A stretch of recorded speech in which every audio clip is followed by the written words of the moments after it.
한국에 있는 부산에 범어사라고 아주 큰 절이 하나 있습니다. 그 절에 미래가 촉망받던 스님이 한 분 계셨어요. 그런데 그 스님이 하루는 이렇게 절을 쭉 둘러보는데 두 여대생이 하는 대화를 듣게 되었습니다. 두 여대생이 하는 대화의 내용인즉 이렇습니다. 한 여대생이 친구의 권유로 부산 시내에 있는 모 교회를 방문하게 됐는데 그 교회 목사님이 이렇게 말씀하셨다는 겁니다. 불교는 아무리 고행을 하고 수행을 해도 죄의 문제를 해결할 수가 없다. 그리고 불교에는 구원과 영생이 없다. 불교는 그저 허무주의를 따르는 어떤 한 사상일 뿐이다. 이 스님 평소 때도 이런 얘기들을 가끔 듣곤 했었는데 그날따라 유독 그 얘기가 그렇게 가슴에 박히더라는 겁니다. 그래서 작심을 하고 내가 기독교를 비판하고 공격하는 글을 한번 써봐야 되겠다 하고 큰 스님, 그 절에 있는 큰 스님에게 허락을 받고 그 절 뒤에 있는 암자로 들어간 겁니다.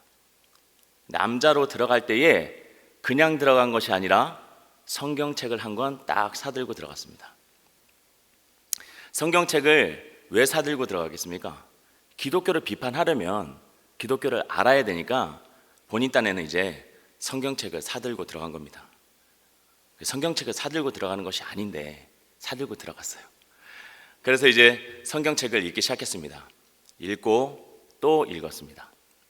민머리가 장발이 될 때까지 한 번, 5번, 10번, 30번, 70번을 읽었을 즈음에 불교신문사와 잡지사에서 연락이 왔습니다.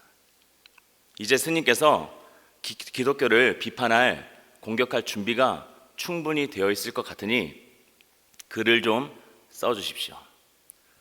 그래서 이제 그 요청을 받고 글을 쓰기 시작했습니다. 그 글을 쓰기 시작하고 나서 원고지가 한 20장 정도 채워졌을 때 본인이 쓴 글을 이제 한 번씩 확인을 하기 시작했습니다. 소스라치게 이 스님이 놀랐습니다. 불교를 옹호하고 기독교를 비판하고자 이 글을 쓰기 시작했는데 글을 쭉 읽어보니까 완전히 반대의 글이 쓰여 있는 겁니다. 기독교를 옹호하고 불교를 비판하는 그런 글들로 원고지 20장이 가득 채워져 있었던 거예요. 그리고는 그러한 내용들을 증거하는 성경 구절들로 빼곡히 이 원고지가 채워져 있었던 겁니다. 이 스님 그 이후에 어떻게 됐겠습니까? 저를 당연히 나왔겠죠. 그리고는 지금 목사님이 되어 있습니다. 이것은 그저 단순히 웃고 넘어갈 그런 얘기가 아닙니다. 살아서 역사하시는 하나님의 말씀에 절대적인 능력과 권위가 있음을 상징적으로 보여주는 사건입니다. 완전한 능력과 권위가 있는 하나님의 말씀이 진리를 모르고 죽어가던 한 영혼에게 영원한 생명을 허락해 주신 그런 놀라운 사건입니다. 오늘 살펴볼 본문 또한 이렇게 살아서 역사하시는 하나님의 말씀에 절대적인 능력과 권위가 있음을 그렇게 증거하고 있습니다. 갈릴리 가버나움에 예수님께서 안식일에 되어서 말씀을 증거하고 있습니다. 많은 사람들에게 말씀을 증거하고 있는데 유독 한 사람이 소리를 크게 지르면서 반응을 하고 있어요. 이 소리를 지르고 있는 사람이 바로 귀신 들린 사람입니다. 그리고는 예수님께서 이 귀신에게 꾸짖고 나오라고 하시죠. 귀신은 떠나가고 많은 사람들은 이 사실에 놀라서, 이 모습을 보고 놀라서 예수님의 그 소문이 사방에 퍼지게 되었다라는 성경 말씀입니다. 저는 이 말씀을 준비하면서 가장 놀란 한 가지 사실이 무엇이냐면 예수님께서 말씀을 증거하실 때에 많은 사람들을 대상으로 말씀을 증거하셨는데 귀신 들린 사람을 특정하여 말씀을 전한 것이 아닌데 귀신 들린 사람이 반응을 하였다는 것입니다. 많은 사람들을 대상으로 말씀을 증거했는데 귀신 들린 사람이 특정해서 스스로 반응을 하였다. 즉 귀신이 반응을 한 것이죠. 저는 이 사실이 너무 놀랐습니다. 만약에 특정해서 귀신 들린 사람을 지칭해서 어떠한 말씀을 전하셨다면, 성경 말씀에 그런 말씀이 적혀 있었다면 모르겠지만 오늘 말씀에는 그런 말씀이 전혀 없습니다. 귀신을 특정해서 말씀을 전한 것이 아니라는 겁니다. 그런데 반응을 했다는 거예요. 저는 이 사실이 너무나도 놀라웠습니다. 이것이 바로 살아서 역사하시는 하나님 말씀에 절대적인 능력과 권위가 있음을 보여주는 그러한 말씀입니다. 이 권위는 본문 32절에서 이렇게 표현하고 있습니다. 그 말씀이 권위가 있음이라라. 그렇습니다. 말씀에는 능력과 권위가 있습니다. 그 여기서 말하는 그 권위라는 것이 그저 누군가를 지휘하거나 따르게 하는 그런 물리적인 힘이 아닙니다. 누군가를 지휘하거나 따르게 하는 그런 어떤 물리적인 힘이 아니에요. 천지를 창조하시고 온 우주 만물을 운행하시며 하나님께서 그 말씀으로 권위를 나타내시는 겁니다. 직접적으로 귀신을 향하지 않았음에도 불구하고 그 악한 것이 스스로 두려워 떨게 만드는 그러한 권위, 이러한 초자연적인 신비의 권위가 바로 하나님의 말씀이라는 겁니다. 이러한 말씀의 능력과 권위는 성경 곳곳에 증거되어 있습니다. 하나님께서 천지를 창조하실 때에 말씀으로 천지를 창조하셨습니다. 또한 예수님께서 물고기 2마리와 보리떡 5개 축사하셨을 때 오병이어의 기적이 일어났습니다.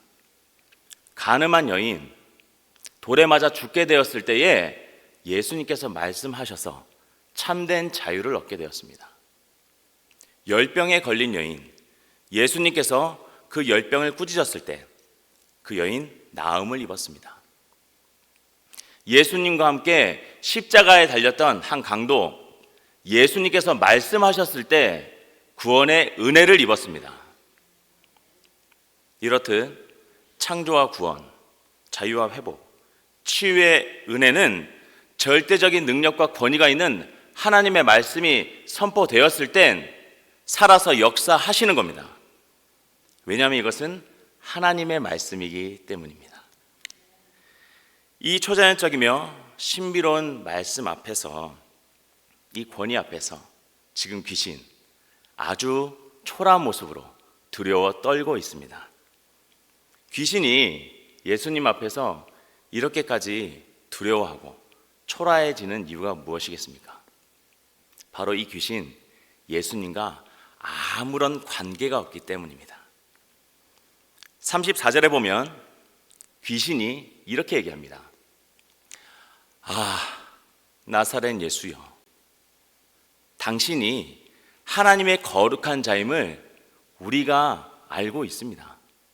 그런데 당신이, 하나님께서, 예수님께서 우리와 무슨 상관이시길래 우리에게 이러십니까? 제발 좀 우리를 괴롭히지 마십시오 하고 초라한 모습으로 두려움에 떨고 있는 거예요. 귀신은 예수님이 누구인지 알았습니다. 귀신은 예수님이 누구인지 알았어요. 예수님이 누구인지 알았지만 귀신은 어땠습니까? 당신이 우리와 무슨 상관이 있나이까? 이렇게 관계성을 부정한 귀신에게 예수님이 어떻게 말씀하십니까? 35절에 예수께서 꾸짖어 이르시되 잠잠하고 그 사람에게서 나오라. 그래, 나와 관계없는 너는 조용히 입 다물고 사라지라는 것입니다. 이에 귀신은 예수님의 그 마지막 말씀이 얼마나 무서웠던지 두려워 떨면서 주랭랑을 칩니다. 여러분, 앞서 제가 언급한 내용을 보면 말씀에는 절대적인 능력과 권위가 있기에 반드시 살아서 역사한다라고 얘기했습니다. 그런데 이 하나님의 역사가 우리와 관계가 있습니까? 없습니까? 하나님의 말씀과 그 역사가 우리와 관계가 있습니까? 없습니까? 관계가 너무나도 깊게 맺어져 있죠. 관계가 있습니다. 그래서 우리는 하나님의 말씀과 그 역사의 증인으로서 반응을 해야 하는 것입니다. 귀신처럼 상관이 없는 것처럼 반응하는 것이 아니라 너무나도 깊은 그런 관계에 맺어진 그런 증인들로서 반응을 해야 하는 것입니다. 이야, 하나님의 그 말씀이 나에게 임했어. 하나님께서 나에게 역사해 주셨어 하고 감사만 하고 감동만 하면서 내 안에 그것을 머물게 하고 있을 것이 아니라 그것을 드러내고 나타내면서 증인으로서 반응을 해야 한다는 것입니다. 그 반응이 바로 선교로, 전도로, 사랑으로, 그리고 화해와 용서로, 구제로 다양한 모습으로 하나님께서 기뻐 받으시고 영광 받으실 모습으로 나타나야 한다는 것입니다. 하나님의 말씀은 완전한 진리이고 영원한 생명의 말씀입니다. 우리는 하나님과 너무나도 깊은 사랑의 관계를 맺고 있기 때문에 그 말씀과 역사에 반응을 해야 하는 것입니다. 그리고 예수님께서는 귀신 들린 자를 끝까지 보호해 주셨습니다. 귀신 이 망할 게 그냥 나가려면 곱게나 나갈 것이지 꼭 이렇게 사람을 넘어뜨리고 나갑니다. 그런데 그럼에도 불구하고 그 사람 털끝 하나 상하지 않았습니다. 살아서 역사하시는 하나님의 말씀에는 권위와 능력이 있고 은혜가 깃들어 있습니다. 말씀의 절대적 능력과 권위를 믿고 담대하게 그 말씀을 선포할 때는 하나님께서 반드시 우리를 보호하여 주십니다. 그 어떤 것도 우리를 방해할 수가 없다는 사실입니다. 이런 모습을 지켜본 많은 사람들, 어찌 보면 당연한 일인지도 모르겠지만 이 일에 대하여 다들 놀라고 있습니다. 그리고 예수님에 관한 소문이 사방에 퍼지게 되죠. 그렇습니다. 살아서 역사하시는 하나님의 말씀이 담대하게 선포될 때에는 악한 것들이 떠나가는 것은 물론이거니와 우리에게는 큰 은혜가 임하게 됩니다. 그리고 또한 이 말씀은 역동적으로 전파되게 되는 것입니다. 이것을 누가 하는 것입니까? 바로 하나님께서 하시는 것입니다. 하나님께서 하시는 것이에요.